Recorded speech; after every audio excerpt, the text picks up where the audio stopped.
Kali ini kita akan membacakan buku yang fenomenal yang berjudul Kelahiran Architirema yang ditulis oleh Diki Zainal Arifin. Dan langsung saja kita mulai dari bab yang pertama. Bab pertama menceritakan Murta Prabena. Rinira, seorang calon ibu, sedang berkonsentrasi untuk melahirkan jabang bayi yang selama 9 niran atau bulan dikandungnya. Tidak jauh darinya berdiri Amnaruta, calon ayah dari sang jabang bayi, memusatkan konsentrasi dan tenaganya pula agar mampu membantu istrinya dalam menjalankan proses babar atau melahirkan. Di kepala keduanya terpasang ulirha, alat optik superkonduktor buatan bangsa Lemurian. Alat ini menghubungkan energi dalam tubuh mereka dengan cairan plasenta sintetis di dalam bejana besar tempat Brinirha sedang berada. Badan Brinirha tenggelam dalam bejana besar transparan yang di dalamnya berisi cairan plasenta sintetis. Bejana itu cukup besar, berukuran panjang 3 meter, lebar 2 meter, dan tinggi 2 meter. Tubuh Brinirha melayang stabil dalam posisi babar. Di tengah-tengah bejana itu, ia tidak mengenakan baju. Dalam ruangan itu, hanya ada mereka berdua. Mereka berada di suatu tempat yang bernama Murta Prabena, tempat para bayi Lemurian dilahirkan dan disetting untuk menstabilkan kemampuan penguasaan energi sebesar 40%. Hanya ada satu Murta Prabena di Lemurian, letaknya di pusat kota. Babar ala Lemurian ini berbeda dengan manusia pada umumnya. Sepintas, Murta Prabena terdiri dari sebuah bejana besar berisi cairan plasenta sintetis dan sebuah tabung akselerasi dengan sebuah hub yang terlihat seperti pipa besar transparan yang menghubungkan keduanya. Bejana besar, hub, dan tabung akselerasi itu terbuat dari logam bernama Kraiman yang diolah menjadi transparan. Kekuatan logam ini 6 kali lebih kuat dari titanium. Kraiman terdapat di tanur-tanur di pengolahan logam yang terletak jauh di bawah bumi dekat magma. Energi dan panas magma digunakan oleh bangsa Krairon untuk mengolah Kraiman. Bangsa Krairon hidup dalam lapisan bawah tanah bumi. Krairon adalah bangsa dengan bentuk dan rupa yang unik. Mereka cerdas-cerdas dengan kemampuan otak sekitar 70-80%. Namun, fisik mereka sangat lemah. Perawakan mereka seperti manusia biasa pada umumnya. Badannya tidak berotot. Kepala mereka besar dengan kulit yang keras. Kaki mereka juga panjang-panjang. Tinggi mereka rata-rata sekitar 3 meter. Mereka nyaman dalam lingkungan dan ruang gerak terbatas. Bentuknya yang unik ini membuat lapisan dalam bumi menjadi habitat yang menyenangkan untuk bangsa Krairon.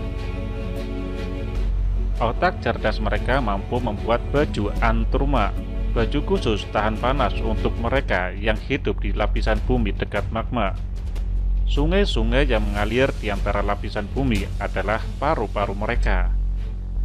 Dengan teknologi canggihnya, mereka mampu memisahkan molekular oksigen yang terdapat di dalam air dan menjadi sumber suplai oksigen bangsa Krairon. Bangsa Lemurian dan bangsa Krairon sudah sejak lama bersahabat dan bertransaksi Kraiman.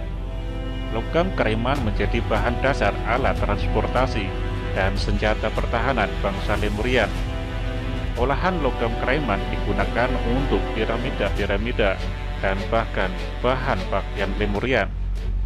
Setelah bangsa Krairon pindah dari Atgruma atau planet bumi, persediaan logam Kraiman diserahkan kepada bangsa Lemurian untuk dimanfaatkan bagi kemaslahatan manusia.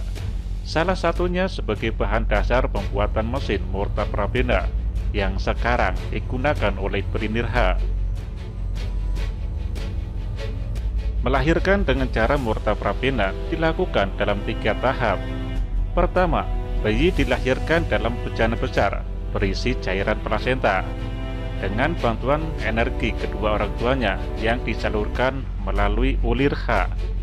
Energi mereka berdua tersalurkan lewat ulirha untuk peningkatan energi di sel-sel mitokondria dan mengakselerasi sistem tubuh si bayi bila ia keluar nanti. Ketika bayi keluar, tubuhnya dalam keadaan utuh dan tidak ada darah. Bayi pun tidak menangis. Brinirha dan Amanaruta sama-sama memiliki tingkat penguasaan energi sebesar 40%, level yang dimiliki bangsa Lemurian. Kekuatan penguasaan energi setingkat mereka membuat tubuh menjadi elastis.